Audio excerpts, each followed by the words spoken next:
And good evening. Tonight we start with another scare in the skies, leaving air travelers on edge. This time a Delta Airlines plane forced to make an emergency landing after haze filled the cabin.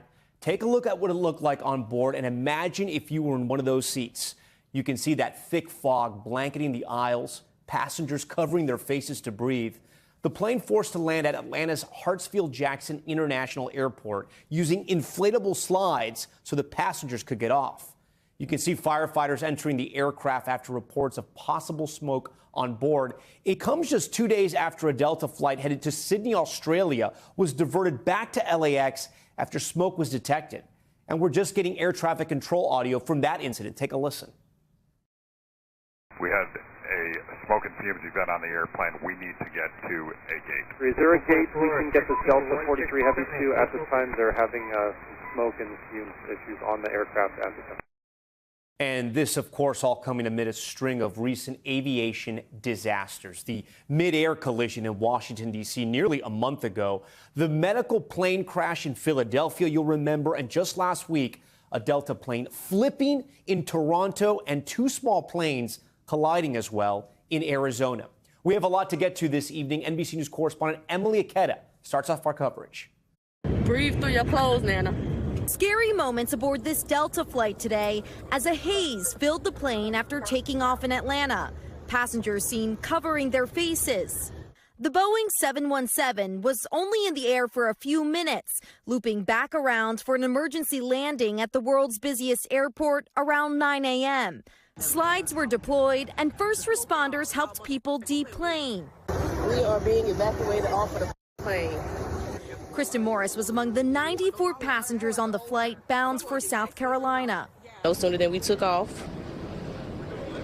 the plane was filled with smoke. Delta says 2 people received medical attention, adding in a statement, "Nothing is more important than the safety of our customers and people." The FAA now investigating what went wrong. Aviation analyst John Cox says it looks more serious than it is.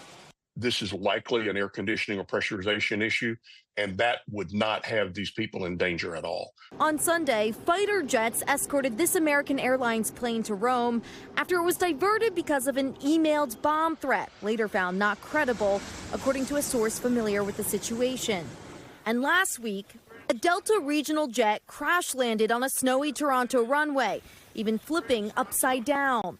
As today's smoky scene in Atlanta further fans' concerns over flying. Emily Ikeda, NBC News. All right, we thank Emily for that. Next tonight to the latest on Pope Francis, who remains hospitalized and in critical condition.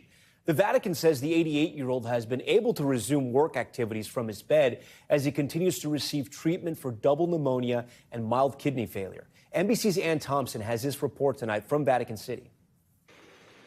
In a damp St. Peter's Square, a rosary prayed for Pope Francis tonight. Santa Maria, Madre di Dio. Though still in critical condition, the Vatican says the 88-year-old leader of the Catholic Church showed slight improvement. After a weekend of a respiratory crisis with double pneumonia and mild kidney failure, the Pope felt well enough to resume his nightly call to the Catholic Church in Gaza. He is still on supplemental oxygen, but the levels are reduced. Tonight, there is no prognosis. As a physician, that usually means that we are at a stage where his condition can improve rapidly or could deteriorate just as rapidly. That uncertainty drew American seminarians Jake Snyder and J.D. McEwing to St. Peter's tonight to pray for the man who is a role model. He was really trying to emphasize the pastoral aspect of the priest, reaching out to people. And that's something that I reflect on often. How can I become a better leader? At the White House, both President Trump and French President Macron wished the Pope the best. While across the globe, in many different languages, one thought. I pray to God that he comes out of this. I really do. As Francis battles double pneumonia, the celebration of this Jubilee year in the church goes on. The Vatican welcoming pilgrims to pray, especially for their leader. And Ann Thompson joins us tonight from inside Vatican City. And it's starting to sound like the Pope may be improving. I want you to report a little bit about that, but also give our viewers sort of an overview that Pope Francis essentially has been so dedicated to his flock that even in recovery, he's tried to maintain a schedule, which for someone in his condition right now is probably better if he rests, correct? Yeah, it is. Tom, this is a man who loves his job. He loves leading the Catholic Church. And in fact, he has kept an incredibly busy schedule, even as he has aged and he has had mobility problems. He walks with a cane. He's often in a wheelchair because he has a bad knee. But he never wants to slow down. In fact, he took this extensive trip to Southeast Asia last year in September, just part of his dedication to reaching out to his flock. Well, all of that has come to a hard stop this month. He went into the hospital on February 14th, but today, for the first time since he entered the hospital, there was news of what Vatican officials call a slight improvement. However, this is all tempered by the fact that the Pope remains in critical condition. So here's what constitutes as a slight improvement. Remember, he had that respiratory crisis on Saturday. That has not reoccurred since then, so that's good news. Also, he had mild kidney failure over the weekend. Doctors are now saying that is no longer of concern. He remains on supplemental oxygen to help fight the double pneumonia that he's dealing with, but those levels have been dropped. He did resume some work today, and as he has since October 2023, he made his nightly phone call to the Catholic parish in Gaza to check in on them and to express his closeness with them. Now, this still is a complex situation, and tonight the doctors would not give a prognosis. Tom? Ann Thompson from the Vatican tonight on that breaking news, and we appreciate it. Back here at home, President Trump announcing conservative podcaster and former Fox News host Dan Bongino will be deputy FBI director. The former Secret Service agent and NYPD officer has no experience with the Bureau, breaking more than a century of precedent that the deputy director is an active special agent. He's also espoused a series of conspiracy theories, including claiming the Secret Service intended to leave President Trump vulnerable in the run-up to the assassination attempt last July. This was his response to a question at a congressional forum about whether the string of security failures before the shooting was due to incompetence. Everyone missed that guy crawling across the roof when he defeated the external, the middle, and the internal perimeter. You shut the door at 97 degrees. I'm sorry. Layered intent, layered incompetence like that is absolutely intent. Bongino has also publicly criticized the FBI and its staff, especially in the wake of the Bureau's August 2022 raid of Trump's Mar-a-Lago home. Folks, the FBI is lost. It's broken, irredeemably corrupt at this point. The inexcusable raid on President Trump's home was the straw that broke the camel's back. I mean it when I say it. It's way past time to clean this FBI house up. Fire anyone involved in the raid. I don't want to hear any more rank and file stuff. I was the rank and file. I saw stuff I didn't like. I left. It's not hard. You swore an oath to the Constitution. Our Justice and Intelligence correspondent Ken Delaney has been talking to people inside the FBI all day today. He's got some new reporting to share with our viewers. Ken, let's keep this news in context, though, right before we start this conversation. President Trump railed against what he called the politicization of the Justice Department and the FBI on the campaign trail. He promised voters he would make big changes, so we shouldn't really be surprised by this, right?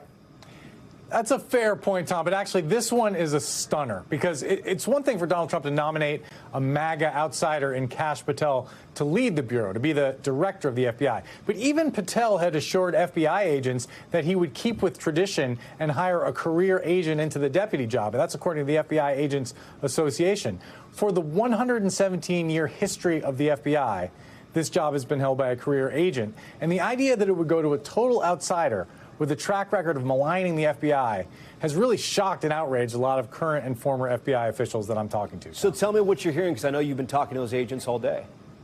Yeah, the reaction among people I've been talking to has almost been uniformly negative. Now, I'm sure there's some people that are happy with this, but people have compared this hiring for hiring conspiracy theorist Alex Jones or hiring Stuart Rhodes, the leader of the Oath Keeper. And that's because Bongino has built a successful podcasting career in part on trashing the FBI with baseless charges. He most recently accused the Bureau of lying when they said they didn't know the identity of the person who placed pipe bombs outside the RNC and DNC before the January 6th attack. And he called, as you played there, he called the FBI irredeemably corrupt after agents served a lawful search warrant at Mar-a-Lago to retrieve those classified documents, Tom. You know, as you mentioned, the deputy FBI director is responsible for essentially making sure the trains run on time, right? The day-to-day operations. What more do we know about what Bongino and his plans are for the FBI? Well, he said today that he wants to restore trust in the FBI. But one of the reasons that large numbers of Americans say they don't trust the FBI is they've been fed a diet of propaganda by people like Bongino and told without evidence that the investigations of President Trump, for example, or of January 6th were improper and politicized. There's no evidence has surfaced publicly to support that. And the big question right now is whether the FBI can remain what it always has been, an independent law enforcement agency that follows the facts and the law, Tom. Before you go, the deputy FBI director is not confirmed by the Senate. So what's the process from here? Yeah, that's right. It's not a Senate-confirmed job because it's never been considered a political appointment. So Dan Bongino can start work tomorrow, and that means he will have access to some of the most sensitive information in the federal government and vast investigative and intelligence-gathering powers, Tom. Ken Delaney, who's been working the story all day for us. Ken, we appreciate that. Now to another major headline out of the White House tonight. The Trump administration reversing course on a controversial email sent to federal employees over the weekend that asked them to list their accomplishments or resign from the past week. The ultimatum issued by Elon Musk as part of his widespread effort to overhaul the federal government. Gabe Gutierrez at the White House tonight for us. Tonight, just hours from a looming deadline, President Trump is defending an ultimatum from billionaire Elon Musk aimed at slashing the federal bureaucracy. There was a lot of genius in sending it. But there are also new signs of a potential power struggle within the administration over how to carry out the president's campaign promise to downsize the government. Musk, who heads the administration's Department of Government Efficiency, or DOGE, posted on X over the weekend that federal workers needed to explain what they got done this week, saying he was acting on the president's instructions, adding failure to respond will be taken as a resignation. Then the Office of Personnel Management sent an email to more than 2 million federal workers titled, "What did you do last week?" It asked those workers to respond by midnight tonight with 5 bullet points detailing what they accomplished. What he's doing is saying, are you actually working?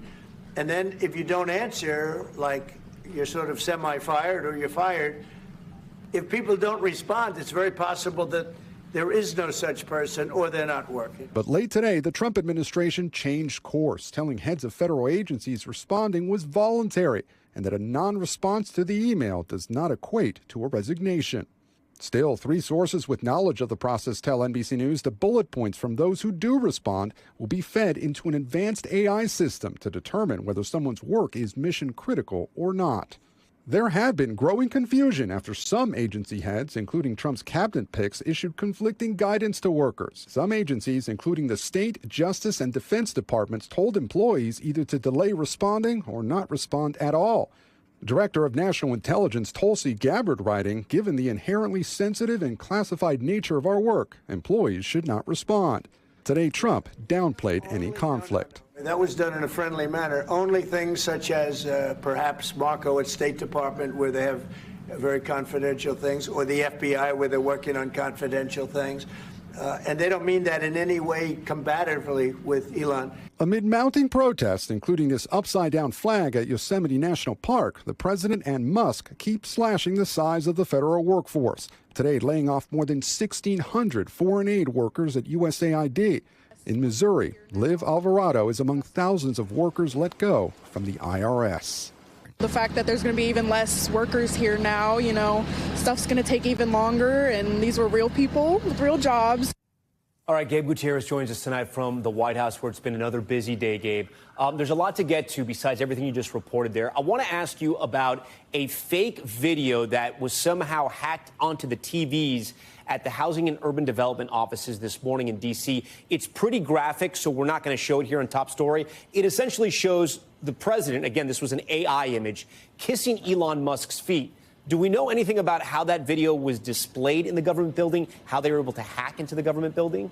Yeah, Tom, this was pretty bizarre. Look, some employees at the Department of Housing and Urban Development, as you mentioned, saw that fake video of President Trump apparently kissing the feet of Elon Musk. Now, 2 HUD employees confirmed the prank to NBC News, and the video was displayed on an internal television monitor at the HUD headquarters here in D.C. It appeared to have been created with the help of AI, and it, of course, pokes fun at what critics see as a power dynamic between Musk and Trump. Now, there was a caption superimposed over the video reading, quote, "Long live the real king."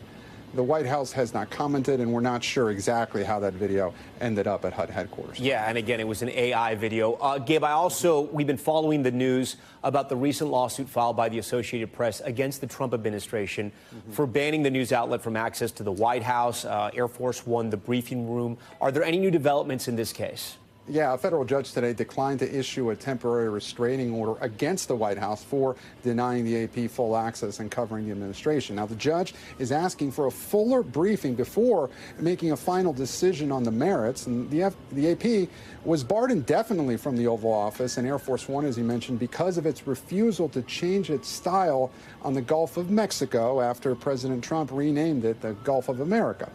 In a statement following the ruling, an AP spokesperson said the agency looks forward to its next hearing on March 20th, where we will continue to stand for the right of the press and the public to speak freely without government retaliation.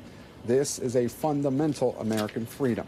I should mention that last week, about 40 news organizations, including NBC News, signed onto a letter organized by the White House Correspondents Association urging the White House to reverse its policy against the AP. In a written statement late today, the White House reiterated its position that asking questions in the Oval Office and aboard Air Force One is a privilege granted to journalists and not a legal right. More directly, White House officials just put up graphics in the briefing room a short time ago that read just, quote, "victory." Tom. All right, Gabe Gutierrez with those late developments tonight. Gabe, we thank you for that. This just in, Vivek Ramaswamy has announced his run for Ohio governor. He is making it official. The former Republican presidential candidate and biotech entrepreneur making his bid official in his hometown of Cincinnati. He had signaled plans to run after exiting from the DOGE task force, which he was initially supposed to lead alongside Elon Musk. He told me during the primaries and during those conventions that he was interested in possibly in the Ohio job. Last month, the Ohio Attorney General Dave Yost, who is also a Republican, announced his candidacy to succeed current Governor Republican Mike DeWine. Okay, next tonight, President Trump hosted French President Emmanuel Macron at the White House today. As Ukraine marks 3 years since the start of Russia's invasion, the two leaders discussing negotiations to end the bloodshed. And the stunning moment, Macron corrected the president over his claims about Europe's financial stake in the war. Rich Langle is on the ground and on the front lines for us tonight in Ukraine and has the latest. 3 years after Russia invaded Ukraine, President Trump tonight met with France's President Macron. He announced a peace deal could be imminent. I think the war could end soon. How soon? Within weeks. In many ways, today's meeting was the passing of the baton for Ukraine from the U.S. to Europe. President Trump mainly focused on recouping billions of dollars in U.S. aid to Ukraine.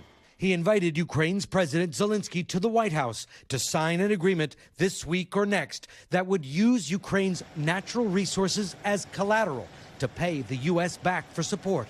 I think getting very close to getting an agreement where we get our money back over a period of time. President Zelensky has so far rejected that deal. Macron briefly corrected Trump when he said, unlike the U.S., Europe was already getting repaid. Europe is loaning the money to Ukraine. They get their money back. No, in fact, to be frank, we paid. While Macron said this is a moment for Europe to take more responsibility for security. That Europe is willing to step up, to be a stronger partner. Saying Europe would provide peacekeepers, but that American security guarantees were also critical. In Ukraine, troops at the front lines are watching with concern, fearing President Trump is forcing a deal that would require Ukraine to surrender territory to Russia and pay the United States hundreds of billions. When he became president, he started to set conditions that we don't accept, said Valentin Bogdanov, a tank commander in the 127th Brigade. If we tried to follow it all, we'd give up, he said. But if we give up, we lose everything. And with that, Richard Engel joins us tonight from Kharkiv in Ukraine. Richard, you were there on the front line, so I want to pick up right where you left off. Talk to me more about how these Ukrainian soldiers feel, right, that they're fighting and they're trying to hold land and territory that ultimately may go to the Russians once these negotiations are all done.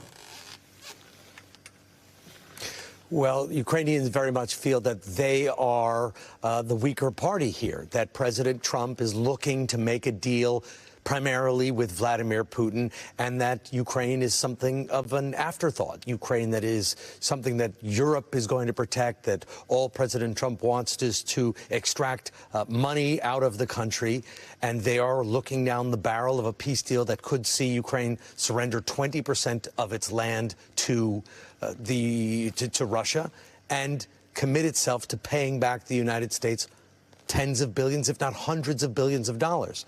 And that is going down very badly here. But some in Ukraine, some soldiers on the front line say they're not in a position to reject a deal. They have to make a deal because even the worst deal is still better than being taken over and occupied by Moscow. Richard Engel in Ukraine for us. Richard, we thank you for that. We're going to have much more on the issues and what's happening in Ukraine later in the broadcast. But still ahead tonight, the murder suspect at large, a California woman accused of fatally stabbing her wife, now on the run, and the incident coming years after she was convicted for murdering her first husband. Plus, the high-speed boat chase after a man reportedly stole a yacht, how the Coast Guard eventually captured him. And the wild puppy theft caught on camera, the suspect faking a seizure while another accomplice takes off with the pets. We're going to show you all that video. That's next.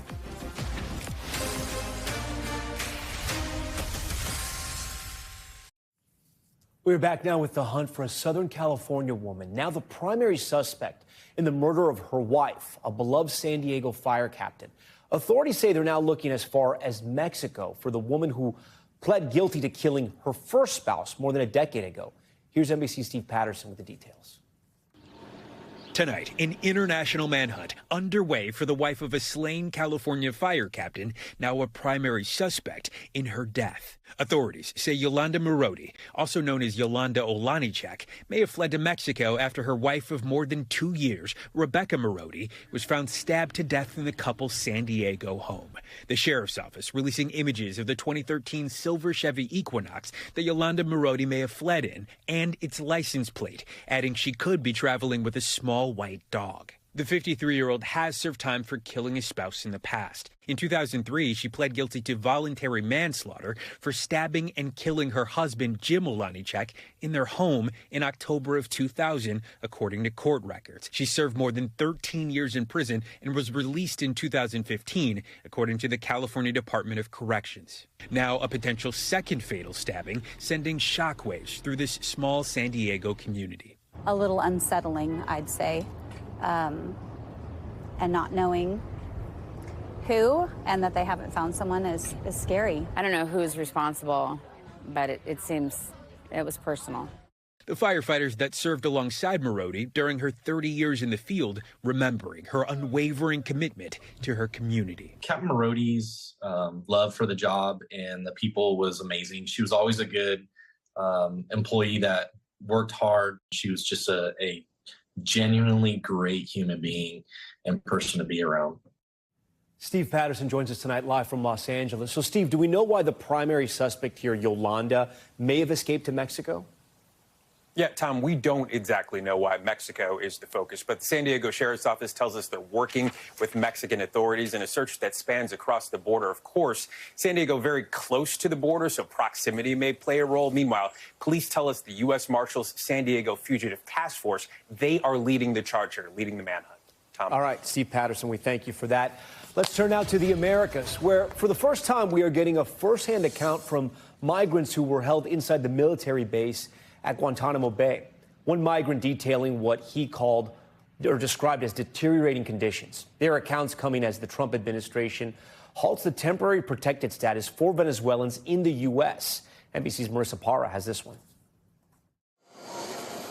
Dozens file out of the plane with bags, children, whatever they can carry, taking their first steps back on Venezuelan soil.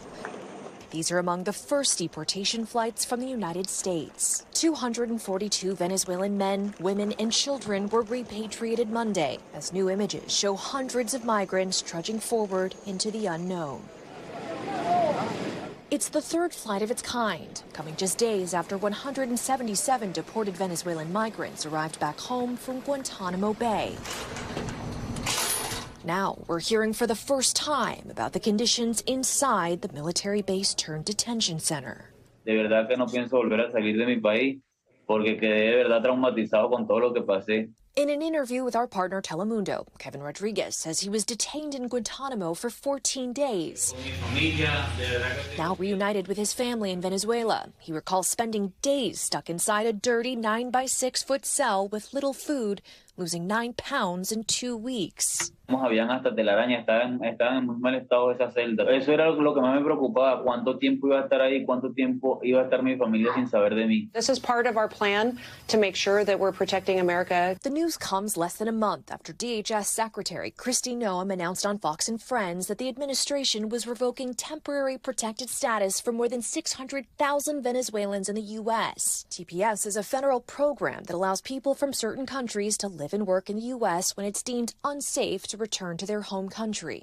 Nos sentimos traicionados, nos sentimos burlados y usados. The move sparking outrage and shock across Venezuelan communities in the U.S. I'm talking about CEOs and business owners, and I'm talking about artists and athletes. It's across all sectors. Michelle Canero is an immigration attorney in heavily Venezuelan South Florida. And as a Venezuelan herself, she says it's personal. This is directly affecting the majority of my clients. It's affecting my family, my friends, my neighbors. Roughly 40% of residents in Doral, just outside Miami, are Venezuelan. And President Trump's November victory in Miami-Dade marked the first time a Republican candidate won the Hispanic county since 1988. Their communities rallied behind this administration, whether or not they voted for him. I think there was wide support from the majority of my clients who now find themselves facing deportation. They're feeling a little bit of shock. They didn't think that that's what this administration was looking for, was deporting people like them. All right, immigration and politics colliding there in that part of South Florida. Marissa Parra joins us tonight live from Miami. Marissa, we understand the decision to reverse TPS for Venezuelans is now being challenged in court. What can you tell our viewers? Right, Tom. Right now, there are two separate lawsuits coming from the states of California and Maryland, respectively. And both of those lawsuits seek to argue that ending TPS for Venezuelans is both unconstitutional and racially discriminatory. And they seek to use the president's own words against him in those arguments. But while this is being challenged in court, immigration lawyers like the one we spoke to admitted that with the conservative Supreme Court makeup, this is a very steep uphill battle, Tom. All right, Marissa Parra for us. Marissa, we thank you for that. When we return, the explosion sending firefighters running. Take a look at this video. It captures the moment the fiery blast and flames blow out those windows. What we're learning about a possible cause. And the new bestseller on Amazon, can you believe this? A fake ice jacket. The concern over law enforcement impersonators amid President Trump's immigration crackdown. That's coming up.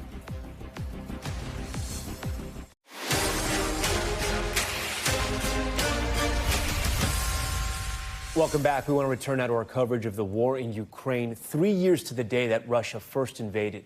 As we reported earlier in the broadcast, President Trump is now saying a peace deal could just be a few weeks away. For more on where these negotiations stand, I want to bring in someone who knows the politics of this region very well, Dr. Robert English. He's a director of the USC School of International Relations. He has studied the politics of Russia and the former Soviet Union. Robert, we thank you for returning to Top Story. I want to start with this mineral deal that we've been hearing about because I know sort of the ramifications and the negotiating terms have changed a little bit. Why do you think Ukraine came to the table and offered this to the U.S. in the first place? Well, the first offer actually came late last year in the fall in a very different form. It was when Zelensky presented his victory plan. He was in the U.S., visited the UN back in September, before Trump had even been elected. And it seemed as if he was telling everyone that, look, there'll be good business in Ukraine after the war. Please keep supporting us. We have all these minerals. He kind of put it on the table, but he did not expect to have it come back to him in this form, which many Ukrainians are mockingly calling the art of the steal. because it's so tilted against Ukraine's long-term interests. And it's essentially also a way to sort of cover the loan payments on the security end that the U.S. has provided, correct? I think the Ukrainians were under the impression that they were getting grants. It turns out they have to pay back for that. This is what Zelensky has said. And Trump's quite clear. Whatever Biden told you, we want to be paid back. So it's not even clear how it will benefit Ukraine going forward. And there's this expectation of hundreds of billions, which I don't think will be borne out. There's a lot of research, exploration, testing, and then simply investment in infrastructure and mining to do before we even have an idea of how lucrative it'll be. I think it's going to prove to be a lot of pie in the sky. Right.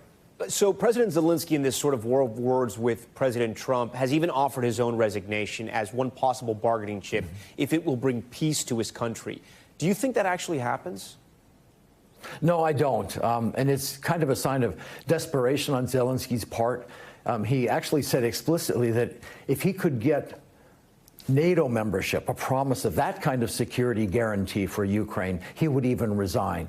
But NATO membership is no longer on the table.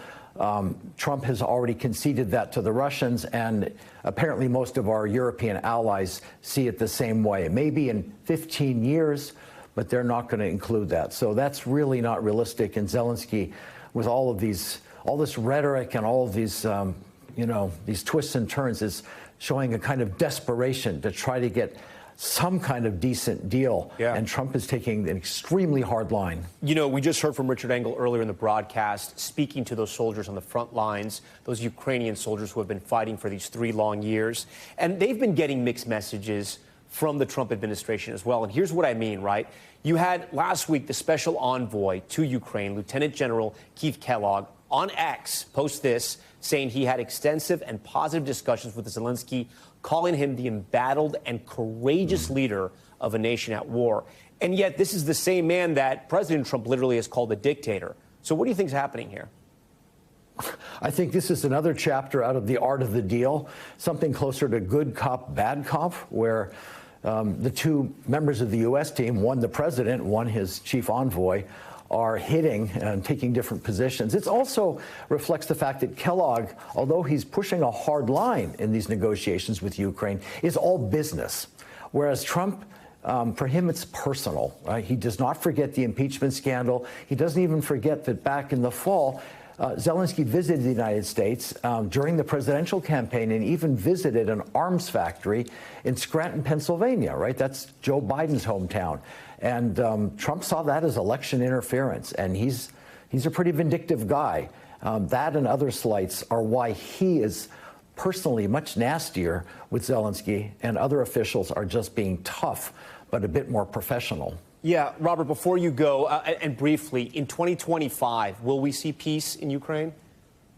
I think so. It won't be a happy peace, but things are moving very quickly, and Trump is getting his way on the big issues, whether we like it or not.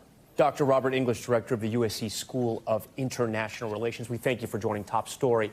Now to power and politics, back here at home, and the new twist in the race to succeed Ron DeSantis as governor of Florida.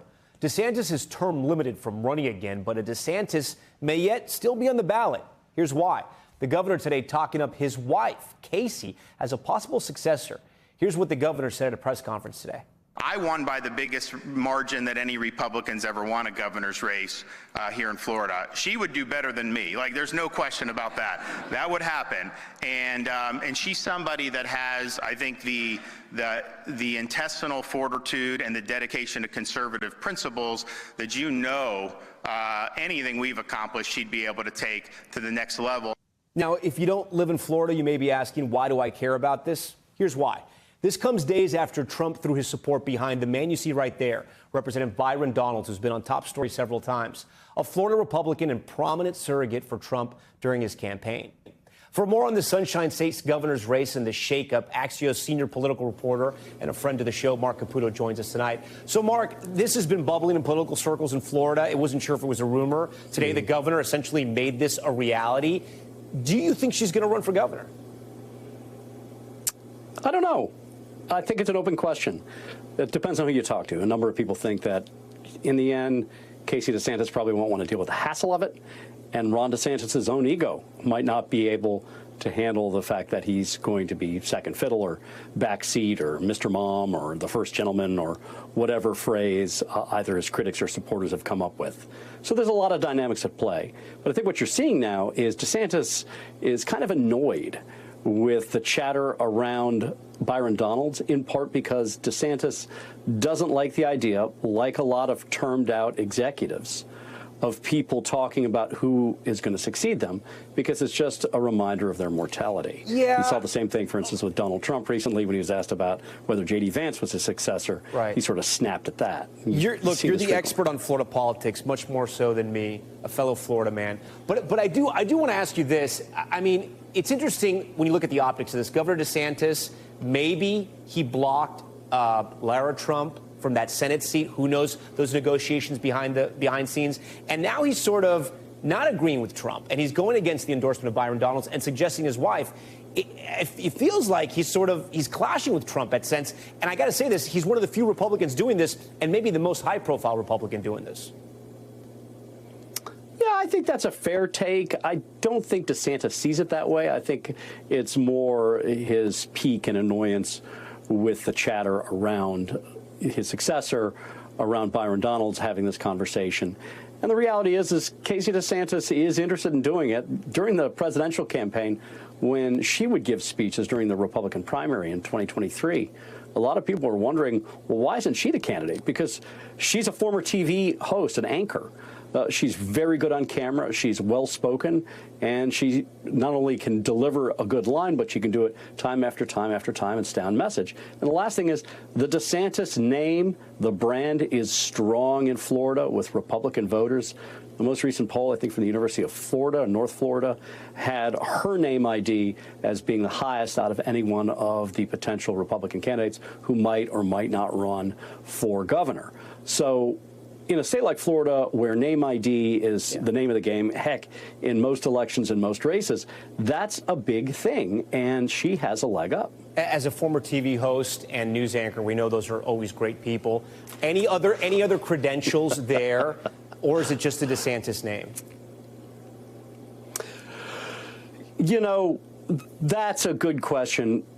If it were any other first lady that I've witnessed, I would say, no, Casey DeSantis isn't qualified. The thing is she is the closest advisor to Governor DeSantis. Those of us in the press corps in Florida have nicknamed them the DeSanti. They're sort of a package deal. They sometimes refer to themselves as us, as they. You know, I guess there's a pronoun joke in there in some way, shape, or form. But they are a package deal. And she has been by his side in the governor's mansion, governing with him, advising with him. She understands the ropes, the levers of power, and he would sort of occupy that role in a supersized fashion were she governor. Now, I'm not saying she is going to run for governor or that she's going to get elected. But if she does run, I think the polling suggests, as of now, if the polling actually shows, as of now, it would be her race to lose. All right, Mark Caputo, always great to have you on. We thank you for that. I'm sure we'll be following this if she does decide to enter that race. Okay, we're also following another story tonight here on Top Story, a warning as immigration authorities carry out arrests across the country. Some people are impersonating those agents. We've shown you those stories and stoking fear in immigrant communities. One fake ICE jacket available to buy online, now even a top seller on Amazon. NBC's David Noriega shows us. Criminals are being sent home. We're draining the swamp. As President Donald Trump and members of his administration touted their immigration crackdown, we will hunt you down, to a crowd of fervent supporters at the Conservative Political Action Conference, or CPAC, this weekend. I think it's hilarious. It was a supporter attending the conference, wearing the words ICE and immigration on his jacket, who made headlines. Do you actually work for ICE? No, not at all. Nope. Explain the outfit. It's $29.99 on Amazon. The clip, shared by the Good Liars political comedy duo on X, seen more than 3 million times. If you want some entertainment, wear this and go to a Home Depot in a sanctuary city like where I live right now, Washington, D.C., and you'll see all the illegals, not all of them, but you can maybe see a lot of them start to run away. So we wanted to look at these jackets for ourselves on Amazon. And if you search immigration jacket, there it is. It's the top result. It's listed as #1 bestseller in men's novelty jackets and coats. There is a T-shirt version, too, which has a review calling it absolutely perfect. Amazon declined to comment on the apparel listings and the viral video.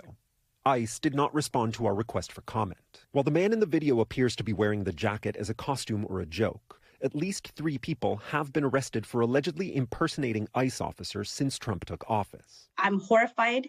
I'm really sad at the state of this nation right now, that they think that it's okay to do this to human beings, like people who are working, people who are caring for their children. Lupe Carrasco Cardona is part of a Los Angeles organization that prepares communities for immigration enforcement activity. How does this kind of thing, the possibility of someone impersonating ICE officers, complicate the kind of work you do in the community?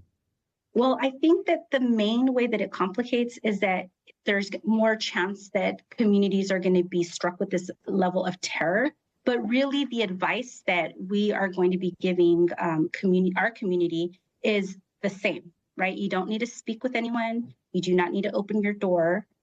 You can exercise your rights, whether you're documented or not. In West Hollywood, these signs, which the mayor said are fake ICE notices meant to intimidate certain communities, were taken down earlier this month by the city's code enforcement. In a video shared widely on social media, a South Carolina man police have identified as Sean Michael Johnson is seen telling the Hispanic driver of this truck that he's going to be sent back to Mexico. Don't be speaking that pig Latin in my country, bro. Be speaking that pig Latin here. This is America. We speak English in America. Johnson, who police say tried to report the driver for not having a license, was charged with kidnapping and impersonating a federal officer after the video circulated and could not be reached for comment. All right, David Noriega joins us tonight live from Los Angeles. So, David, you mentioned there have been at least 3 arrests of people impersonating ICE officers. The jacket is a bestseller on Amazon, but you're talking to advocates in the community. Are they worried about this? Well, Tom, the community activist that you heard from in the piece actually told me that she hasn't seen anything like this in her own community, that the people in her very mixed status community here in Southern California have actually been more stepping up to actually protect and help their undocumented neighbors than do anything like this. She did say, however, that just the possibility of impersonators is adding a fair bit of fear and confusion to a community that's already experiencing plenty of both. Tom? All right, David Noriega for us. David, we thank you for that. Now to Top Stories news feed, a check of what else is happening around this country. A close call for firefighters in Kansas who narrowly missed an explosion while responding to a gas leak. Here's why. The new video, you see it here, captures the blast blowing out an auto shop in the city. Hutchinson, nearly an hour from Wichita. Several firefighters racing away from the fireball. Officials say the blast happened just seconds after firefighters evacuated the shop's owner due to high gas level readings inside. Luckily here, no one was hurt. The Coast Guard sent on a high-speed boat chase after a man stole a yacht in Honolulu. Here's what it looked like. The boat's owner reported the stolen boat that was seen driving erratically in the Honolulu harbor. But as Coast Guard crews approached it, the ship's driver sped away. The Coast Guard eventually caught up to the yacht and detained the man. Honolulu police arrested and charged him for unauthorized use of the boat, theft, and property damage. And a puppy theft caught on camera at a pet store in Centennial, Colorado, just south of Denver. Video shows one of the suspects collapsing to the floor. You see him right there. He's allegedly faking a seizure, while another, look closely, grabs 2 English bulldog puppies from a display cage. While trying to flee, one suspect drops the puppies as store employees try to stop him. He scoops them back up and takes off. The store is offering, look at that dog, a $4,000 reward for the puppy's safe return and the arrest of those thieves. Okay, coming up, lawmaker knockout, a member of Britain's parliament caught on camera repeatedly punching a man outside of a pub. The punishment he's now facing. That's next.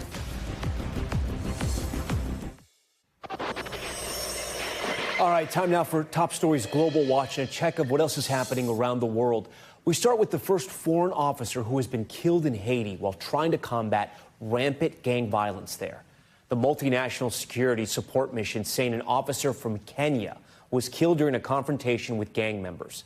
The shooting happened during a security operation north of Haiti's capital. The UN-backed mission was sent to Haiti in June of last year.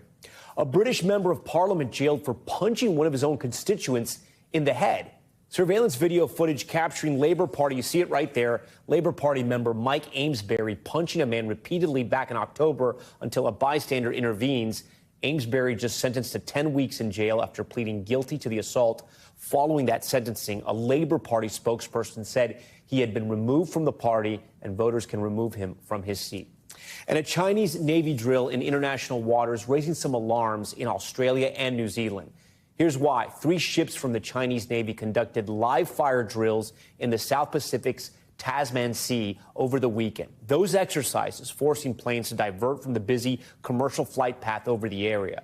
Leaders in Australia and New Zealand saying China did not break international law, but should have given them more than just a couple of hours of notice. And off the coast of Mexico, promoters are preparing for the return of the infamous Fire Festival. You heard me correct.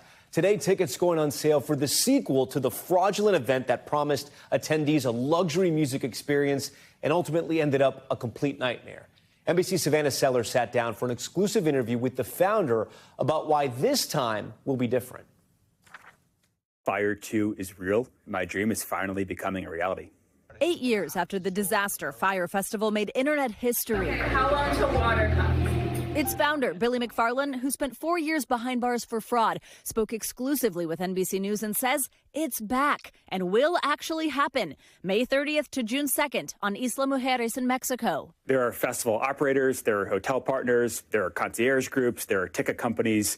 That is a marked change from 2017. Soaking wet. When attendees slept in emergency relief tents and ate viral cheese sandwiches. Why do you think those partners agreed to partner with you, given what happened the first time? So I think Fire 2 really isn't about the past, and it's not really about me. It's about taking the vision, which is strong. Tickets on sale today range in price from $1,400 to $1.1 million. An experience McFarland says includes yacht accommodations and access to artists performing, though no artists have been announced yet. We're going to have artists across electronic, hip-hop, pop, and rock. However, it's not just music. We might have a professional skateboarder do a demonstration.